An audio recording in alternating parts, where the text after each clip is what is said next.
പ്രിയ സുഹൃത്തുക്കളെ, മനോഹരമായി താടി വെച്ച് നടക്കുന്ന ആളുകളെ കാണുമ്പോൾ നാം ഒന്ന് നോക്കാറില്ലേ? എന്നാൽ താടി വയ്ക്കുന്നതിന് ടാക്സ് അടയ്ക്കേണ്ട ഒരു കാലമുണ്ടായിരുന്നു. താടിയുള്ളവർ പലരും താടി വടിച്ചിട്ട് ഫീസിൽ നിന്ന് ഒഴിവാകുകയും ചെയ്തു. ഈ വിചിത്രമായ സമ്പ്രദായം ഉണ്ടായിരുന്നത് ഇംഗ്ലണ്ടിലെ രാജാവായ ഹെൻറി എട്ടാമൻ്റെ കാലത്തായിരുന്നു. ഇന്ന് പല കടകൾക്കും താടിക്കാരൻ്റെ കട എന്ന് പേരിട്ടിട്ടുണ്ട്. എന്നാൽ ഇവർ ഹെൻറി എട്ടാമൻ്റെ കാലത്ത് ഇംഗ്ലണ്ടിലായിരുന്നു ജീവിച്ചിരുന്നതെങ്കിൽ ടാക്സ് അടയ്ക്കേണ്ടി വന്നേനെ. ഒരു കാലത്ത് ഷേവ് ചെയ്യാതെ വീട്ടിൽ കയറ്റില്ല എന്ന് പറഞ്ഞ അമ്മമാരു വരെ ഉണ്ട്. ഇപ്പോൾ താടിക്കാരുടെ കൂട്ടായ്മ വരെയുണ്ട്. ഈ കാലത്ത് താടിയില്ലാത്തവർ അട്രാക്റ്റീവ് അല്ല എന്നൊരു പൊതുവർത്തമാനവുമുണ്ട്.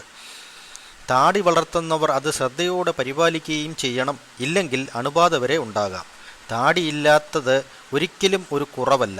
താടി വളരാത്തതിൻ്റെ പേരിൽ കൗൺസിലിംഗ് പോകേണ്ട ആവശ്യവുമില്ല. ഇന്ന് പലതരത്തിലുള്ള നികുതികളുണ്ട് എന്ന് നിങ്ങൾക്കറിയാമല്ലോ. എന്നാൽ താടി ടോക്കൺ എന്ന് നിങ്ങൾ കേട്ടിട്ടുണ്ടോ? 1535 ഇംഗ്ലണ്ടിലെ രാജാവ് ഹെൻറി എട്ടാമൻ താടിക്ക് നികുതി ഏർപ്പെടുത്തി.